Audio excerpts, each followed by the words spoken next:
Ah, não, vou colocar asfalto. Quem faz isso é quem? É a empresa? É o município?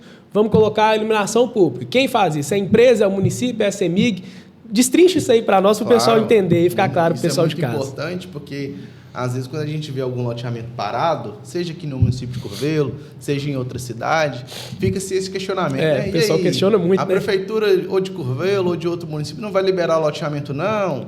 Mas o que acontece? Os empreendedores, de acordo com a Lei 6766 e a Lei de Uso e Parcelamento do Solo, eles são obrigados a instalar toda a infraestrutura necessária para o parcelamento do solo. Então, isso vai incluir iluminação pública, rede de telefonia, rede de água potável, rede de captação de esgoto, tratamento de águas pluviais, que são as sarjetas, a sinalização, tanto a sinalização horizontal no asfalto e também a sinalização vertical e também a infraestrutura das vias, seja lá ela qual escolhida pelo empreendedor, geralmente é o asfalto mesmo, né?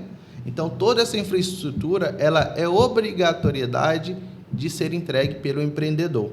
Então, qual que é o papel do município nessa etapa de construção e de execução do parcelamento do solo? Fiscalizar. Saber se o empreendedor está executando o cronograma de obras, saber se o empreendedor está empregando material de qualidade na execução da infraestrutura, saber se ele não está descumprindo requisitos técnicos de iluminação pública, de captação de água, de rede de esgoto. E, claro, né, existem aqui limitações de competência, né? E quando a gente fala de questão de iluminação pública e de captação de rede de água e esgoto, nós envolvemos aqui duas instituições parceiras do município, né? No caso, hoje aqui, a concessão é da Copasa, né? E também a CEMIG. Então, quanto aos requisitos técnicos de atendimento da iluminação pública e de rede de captação de água e de esgoto, é competência desses órgãos verificar se o empreendedor está fazendo de acordo com o que determina a legislação. Então, basicamente é isso aí.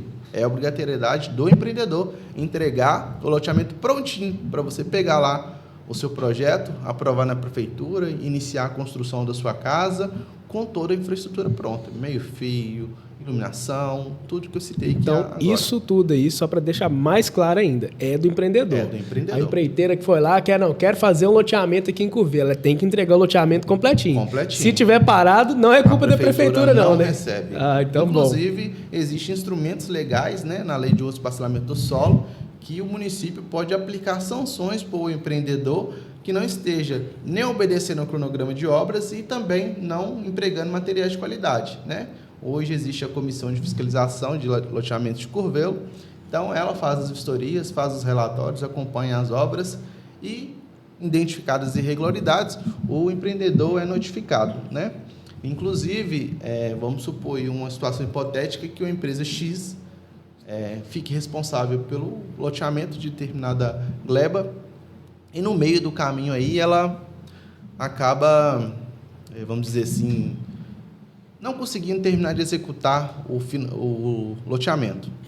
Então, existe uma previsão legal na legislação também, que existe determinada parte desses lotes que são calcionados para o município. O que é isso?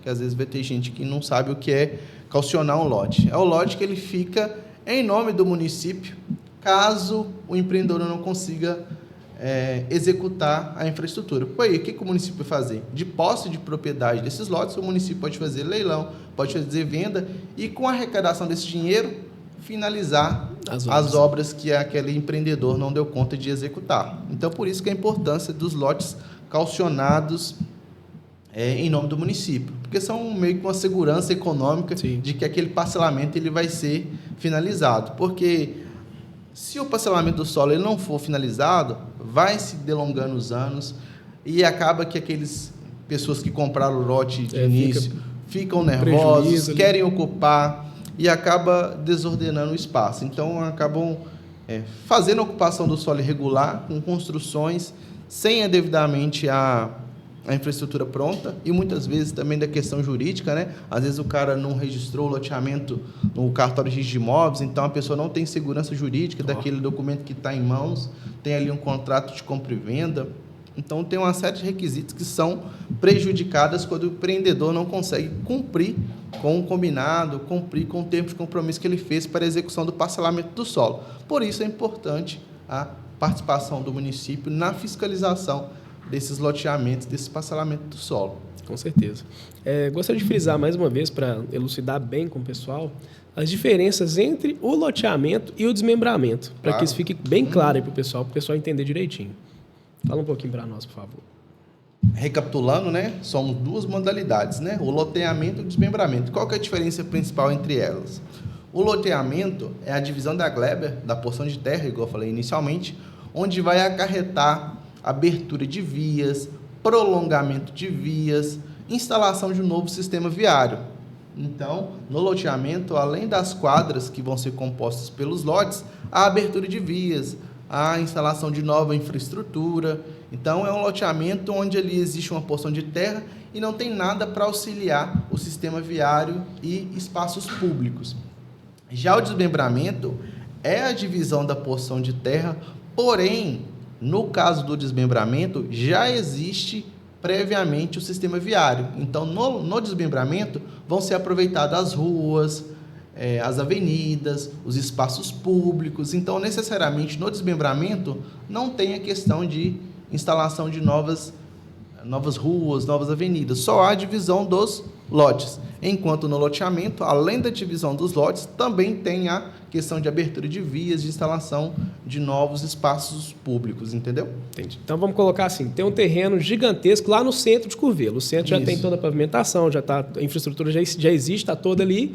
O cara quer fazer várias lojinhas ali para poder vender a loja, terreno, tudo para outra pessoa. Isso. Aí ele porciona aquele terreno e essas porções são o desmembramento daquele terreno dele ali. Desmembramento, exatamente. Beleza, ficou claro para nós aí. Ficou claríssimo. E agora vamos lá.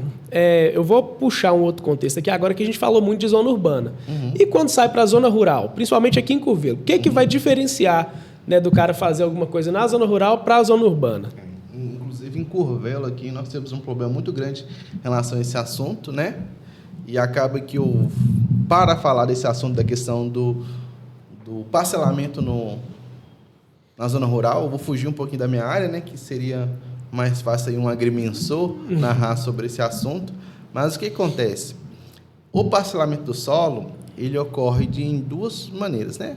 Na área urbana, que é através do loteamento, desmembramento, e na zona rural. Só que quem que disciplina as coisas na zona rural é o INCRA, que é o instituto responsável por essa administração da zona rural no Brasil. Então, é importante entender que a principal diferença entre parcelamento do solo urbano e parcelamento do solo rural são as legislações que disciplinam esse assunto. Então, a 6766 é para os fins urbanos, enquanto o parcelamento do solo para fins rurais, ele tem mais de uma legislação disciplinando. Tem o Estatuto da Terra, tem outras legislações que definem, agora vamos falar sobre o FMP, né? Que é a fração mínima, de parcelamento do solo. E essa fração mínima, ela vai variar de região para região. Então, nós aqui em Curvelo temos uma fração mínima de parcelamento do solo rural de 2 hectares, né? Que equivale aí a 20 mil metros quadrados. Então, quando eu falo que aqui em Curvelo e algumas regiões próximas nós temos esse problema, é porque é o seguinte, temos aí os famosos chacreamentos, né? Chacreamento é uma forma de parcelamento irregular do solo, passível de sanções, passível de aplicações, de penalidades. Por quê? Geralmente, nesses chacreamentos, não é obedecida a FMP, que é a fração mínima de parcelamento do solo de 2 hectares aqui na nossa região de Curvelo, no município de Curvelo. Então, se existir um parcelamento do solo dentro do município de Curvelo que tem uma fração mínima de parcelamento menor que 2 hectares, caracteriza um parcelamento irregular, passível de embargo, multa, interdição, nós vamos falar sobre isso aí mais na frente, eu imagino, né? Então, assim, é muito importante as pessoas ficarem cientes, principalmente as pessoas que vão comprar esse tipo de chacreamento, né? As pessoas ali passam a vida inteira guardando um dinheiro para poder adquirir sua famosa chácara, né? Comprar 1000 metros ali. Quero comprar 1000 metros ali no chacreamento tal. Então, isso é caracterizado um parcelamento irregular. É claro que quem que é